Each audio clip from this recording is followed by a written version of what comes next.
EarthGang are a southern rap duo that have been on the scene for quite a few years now. They gave us a pretty good album with Mirrorland a few years back, which I thought kind of became a bit underrated. To be honest, I thought a lot of people were quite harsh on that album.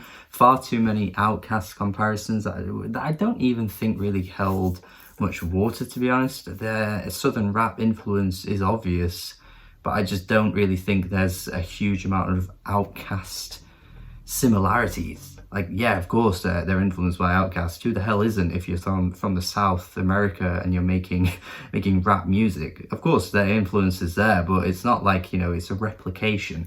I just thought that comparison was really lazy, and I actually thought the album was really fun, easy breezy, light on the ears, nothing too deep, but, you know, just a nice fun album. And I'd imagine the lukewarm reaction to Mirrorland has hindered Ghetto Gods a little bit, because the current reception and the current hype just doesn't really seem to be there, to the point where I wasn't even sure whether it was worth even talking about it in a video. But I thought, why not? I like them. I think they're a bit better than some people say. And I thought it was worth bringing up this in a review, because actually Ghetto Gods is quite a bit of a step down and has ended up being quite a disappointing release for me. It is once again taking a lot of southern rap tropes under its belt and is attempting to be that easy breezy fun album, but just really falls short a lot of the time, and the songs just don't really have a huge amount of identity to them. It's very difficult to point to any particular song and go, yeah, that on its own is a standout EarthGang song. It just feels like an album that many other artists could make and have been making for a number of years now. The track Ghetto Gods was a bit underwhelming generally. I thought the subdued hi-hats were kind of cool. It had a cold sound to it, but there weren't any like standout verses or standout lyrics on this track, and across this entire album actually, and maybe across EarthGang's general discography, they're not really lyricists. But I just kind of felt like this track and many of the other tracks are just missing like a signature move. You know what I mean? Like, there's no 619, man. There's no Tombstone Pile Driver. There's no Rock Bottom. There's none of that. I think to stand out in the world of hip-hop these days is to just bring something a bit more unique to the table. And I thought they were starting to get there, but they've just swallowed it up. Even a Future feature doesn't really bring the track to life. I mean, the track itself is basic as hell with the Billy references. We've heard it before with Millie in the past. The next stage, I guess, the next boss battle has got to be a billionaire these days now. So you can't just be a millionaire anymore. You got to aim to be a billionaire. And it's just a really typical money rap track, which you've heard a million times before, or a billion times before, should I say. And then Future comes in with a cool like beat switch, key change part where like the song completely transitions into something else. But it just feels like they could have integrated him into the actual song rather than just making a whole section for him. It would have been cool to see how you'd integrate Future into this track the way it sounded, because it was really bouncy and fun despite it being really basic. I just would have preferred to see how Future would have fit onto that beat. It just felt like a separate song for Future.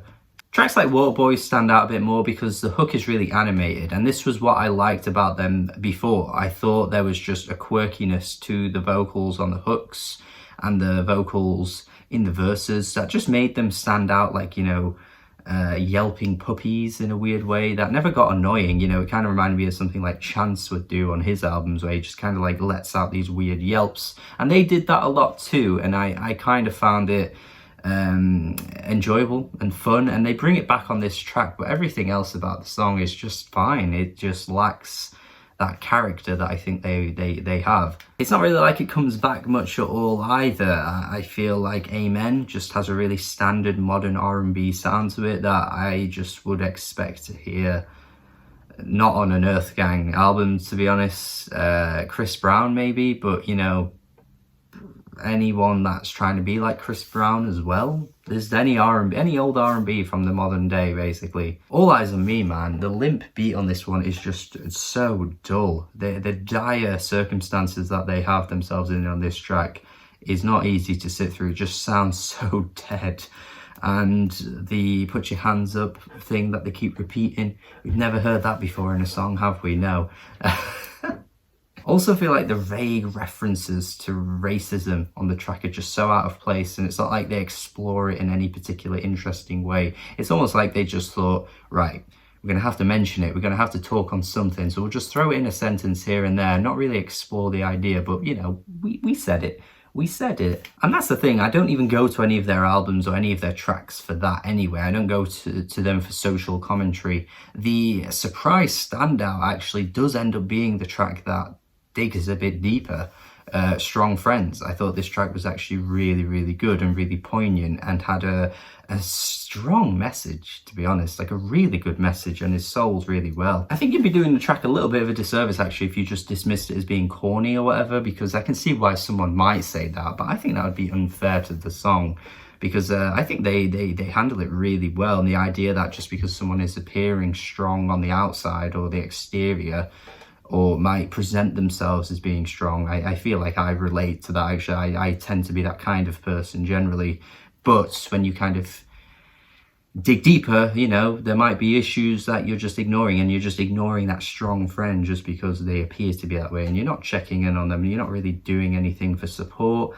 but you should always be there for support. And I like the track. I think the track touches on it incredibly well and goes into really specific details as well, like, you know, people shouldn't feel like they can't say things just because they might get judged and things like that. The idea that you might just even get clowned for just merely opening up, but it shouldn't be that way. Yeah, I appreciate this track quite a lot. I think this is a really important message, and they sell it in a really good way too. They talk about it really maturely. This is one of the best lyrical tracks I think they've ever made, to be honest, and it's a bit of a surprise for the year so far too. I wasn't expecting this track to be on an album like this, because it's not like everything else on the album is that impressive, or is that even lyrically impressive either, to be honest. Yes, it's quite a strange encounter, especially when you compare it to a track like Power, which has a really weak CeeLo Green feature, and then you've got some really bad lines because Nick Cannon is on the song, and it's not Nick Cannon's fault. They just say, you know, blasting, like Nick blasting like a cannon, like come on. It's just no good. And then the actual general feeling of the song isn't really mounting to anything either. I just thought the whole thing was a complete miss, to be honest. Just lyrically, the whole thing just doesn't land at all. I feel like it's trying to be a bit more of a statement, this track, and it just doesn't really go anywhere or have much of a power to it, which is mad, because they can they've proven that they can do a good track that has a lyrical focus with Strong Friends. And then you've got like Black Pearls, which just goes the complete opposite end of the scale, where, like, you know, sure, sometimes not everything has to be lyrical, but you want better lyrics than Bloody. Sure, you got a new body, Pussy got a new lining. Like, come on, man, come on.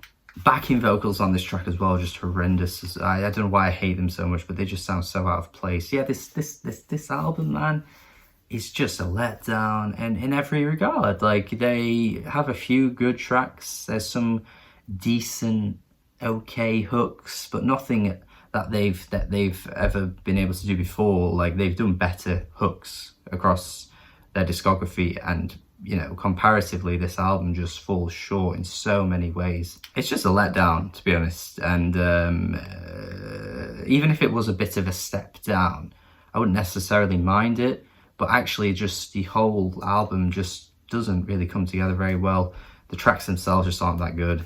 And yeah, there's like one or two tracks that I think are really good, and that's it. It's not a good sign. 5 out of 10. That is my opinion on this album. That is what I think. But, you know, I still think they have something in them. They just haven't really delivered a great album yet, and I think there is potential for that. Although my doubt is sinking in a little bit further, considering this new album is just such a step down from what we've heard from them before. But yeah, that is my thoughts. Let me know your thoughts in the comments. Thank you for watching. As always, do have a good day. Subscribe if you haven't already, and goodbye.